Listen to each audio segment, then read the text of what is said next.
بسم اللہ الرحمن الرحیم نحمده ونصلی ونسلم علی رسولہ الکریم اما بعد فاعوذ باللہ من الشیطان الرجیم بسم اللہ الرحمن الرحیم ان الذین یبایعونک انما یبایعون اللہ ید اللہ فوق ایدیہم صدق اللہ مولانا العظیم ان اللہ وملائکتہ یصلون علی النبی یا ایھا الذین آمنوا صلوا علیہ وسلموا تسلیما الصلاۃ والسلام علیک یا سیدی یا رسول اللہ الصلاۃ والسلام علیک یا سیدی یا حبیب اللہ وعلی آلک واصحابک یا رحمۃ للعالمین۔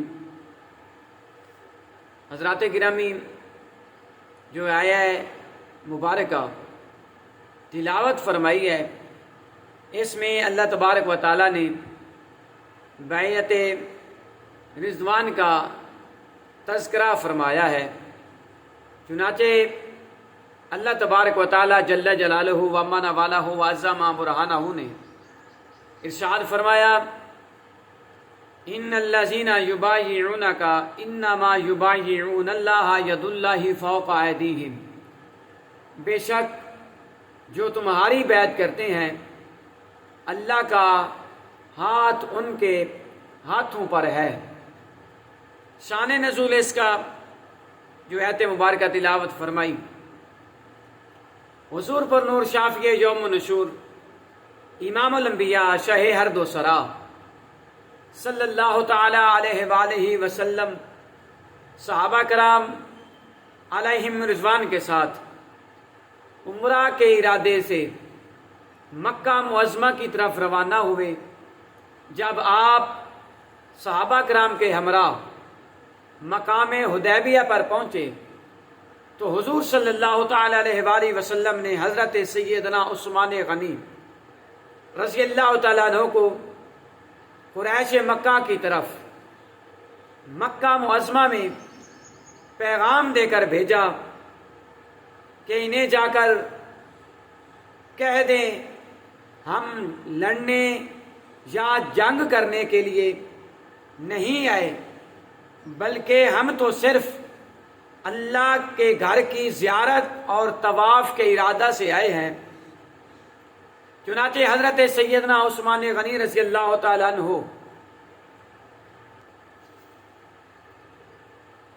حضرت عثمان غنی رضی اللہ تعالیٰ عنہ محبوب خدا صلی اللہ تعالی علیہ وآلہ وسلم کا یہ پیغام لے کر بحیثیت قاصد قریش مکہ کی طرف چلے گئے۔ جب آپ نے انہیں نبی مکرم شفیع معظم تاجدار دو عالم علیہ الصلاۃ والسلام کا یہ پیغام سنایا تو وہ کہنے لگے، ہم اس سال تو مسلمانوں اور ان کے آقا کو مکہ مکرمہ نہیں آنے دیں گے، ہاں اگر تم طواف کرنا چاہتے ہو تو تمہیں اجازت ہے۔ آپ رضی اللہ تعالیٰ عنہ نے فرمایا، میں اپنے آقا صلی اللہ تعالی علیہ وآلہ وسلم کے بغیر طواف نہیں کروں گا۔ اس لیے اس کے بعد حضرت عثمان غنی رضی اللہ تعالیٰ عنہ مکہ مکرمہ میں رہنے والے مسلمانوں کے پاس انہیں عن قریب فتح مکہ کی خوشخبری سنانے کے لیے تشریف لے گئے۔ اس تاخیر کی وجہ سے ادھر مسلمانوں میں یہ افواہ پھیل گئی کہ کفار نے حضرت عثمان غنی رضی اللہ تعالیٰ عنہ کو شہید کر دیا ہے۔ اس پر مسلمانوں کے دلوں میں قتل عثمان رضی اللہ تعالیٰ عنہ کا بدلہ لینے کے لیے کفار سے مقابلہ کرنے کا جوش پیدا ہو گیا۔ تو نبی مکرم شفیع معظم تاجدار دو عالم صلی اللہ تعالی علیہ وآلہ وسلم نے تمام صحابہ کرام علیہم رضوان سے جہاد پر بیعت لی۔ جب سب بیعت کر چکے تو نبی کریم صلی اللہ تعالی علیہ وآلہ وسلم نے اپنے بائیں ہاتھ کی طرف اشارہ کر کے فرمایا یہ عثمان رضی اللہ تعالیٰ عنہ کا ہاتھ ہے. پس آپ نے اپنا ایک ہاتھ دوسرے ہاتھ پر مارا اور فرمایا میں خود عثمان رضی اللہ تعالیٰ عنہ کی بیعت لیتا ہوں. اس پر یہ آیت کریمہ نازل ہوئی ان الذین یبایعونک انما یبایعون اللہ ید اللہ فوق ایدیہم. وہ جو تمہاری بیعت کرتے ہیں وہ اللہ تعالیٰ سے ہی بیعت کرتے ہیں، اللہ تعالیٰ کا ہاتھ ان کے ہاتھوں پر ہے. سبحان اللہ.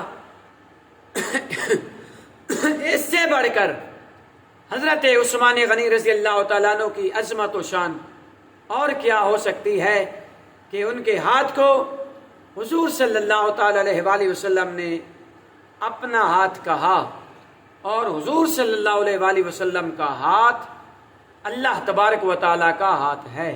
تو اللہ تبارک و تعالیٰ ہمیں تمام صحابہ کرام علیہم رضوان کے ساتھ پکی سچی محبت کرنے کی رب ذوالجلال توفیق عطا فرمائے. آمین ثم آمین.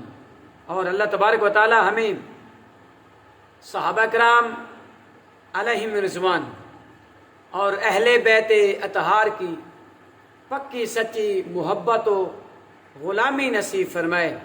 آمین ثم آمین.